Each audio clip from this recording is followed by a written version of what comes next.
नमस्कार मंडळी, स्वागत आहे तुमचं आपल्या लर्न विथ उज्ज्वला यूट्यूब चॅनलमध्ये. तुम्हालाही इंग्रजी वाचता येते पण अर्थ समजत नाही का? काळजी करू नका. आज आपण बघणार आहोत 3 महत्त्वाच्या गोष्टी ज्याच्या माध्यमातून तुम्हाला इंग्रजी वाचताही येईल व अर्थही समजेल. तुम्हाला या 3 गोष्टी पूर्ण करायच्या आहेत. यामध्ये पहिली गोष्ट आहे व्होकॅब्युलरी. तुम्हाला व्होकॅब्युलरी माहिती असणं खूप महत्त्वाचं आहे. खूप जणांना वाचता येतं पण त्या शब्दाचा अर्थ माहिती नसतो. त्यासाठी तुम्ही रोज 5 शब्द पाठ करा. कमीत कमी 5 शब्द तुम्ही रोज पाठ करायचे, ज्याच्या माध्यमातून तुमची व्होकॅब्युलरी वाढेल आणि तुम्ही जे वाचताय त्याचा अर्थ तुम्हाला कळेल. हे एका एक्झाम्पलच्या माध्यमातून समजून घेऊया. The boy is carrying a basket. बघा, इथे कॅरिंग हा शब्द जर तुम्हाला माहिती असेल तर तुम्हाला त्या वाक्याचा अर्थ कळेल. बॉय म्हणजे काय, कॅरिंग म्हणजे काय, बास्केट म्हणजे काय, ह्या गोष्टी जर तुम्हाला माहिती असेल तर तुम्हाला त्या वाक्याचा अर्थ कळेल. जसं की कॅरिंग म्हणजे घेऊन जाणे.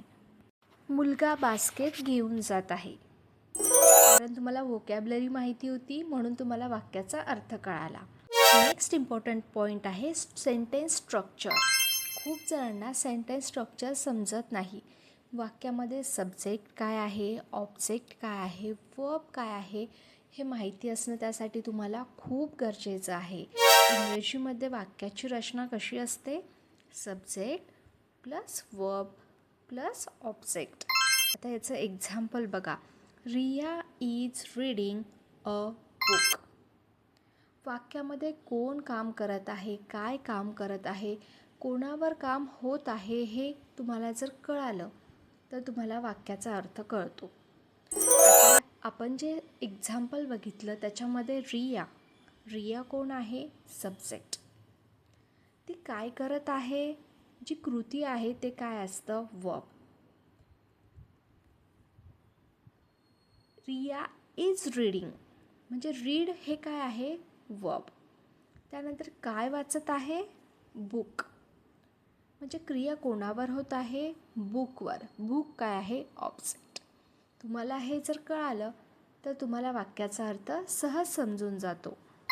नेक्स्ट आहे ग्रामर. ग्रामर तुमचं परफेक्ट असणंसुद्धा खूप गरजेचं आहे. ग्रामर जर कमकुवत असेल तर तुम्हाला ते वाक्य कोणत्या टेन्समध्ये आहे हे कळणार नाही. जसं की I went to school yesterday. बघा, I went to school yesterday. मी काल शाळेत गेलो. या वाक्यामध्ये जी कृती आहे ती घडून गेलेली आहे भूतकाळामध्ये आणि भूतकाळाला आपण इंग्रजीमध्ये म्हणत असतो पास्ट टेन्स. तर तुम्हाला वाक्य पास्ट टेन्समध्ये आहे की प्रेझेंटमध्ये आहे की फ्युचरमध्ये आहे हे कळणं खूप महत्त्वाचं आहे.